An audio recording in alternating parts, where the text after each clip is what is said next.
laanta socdaalka ee wadankan Sweden ayaa waxa ay baaritaan iyo dabagal ku sameyn doontaa dadka wax u turjuma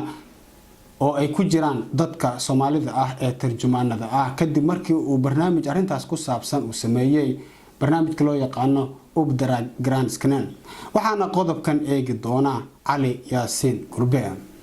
mahadsanid Maxamed Xuseen Raage laanta socdaalka ee wadankan Sweden ayaa go'aan ay soo saartay ku sheegtay inay baaritaan dheeri ah u dirayso luqadda ayagu la isku haysto taasoo keentay in wax badan laga shakiyay sida uu dhawaan shaaciyay muqbaahiyaha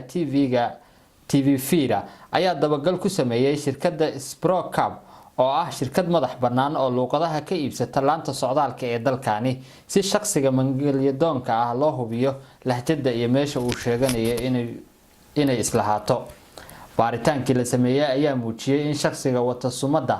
EA Shuge oo Soomaaliya lagu eedeeyay inuu dulmi luqadeed kula kacay in ka badan 5,000 oo qof taasoo la cadeeyay inuu ka been sheegay lahjada dadkaas iyo meesha ay ka soo jeedaan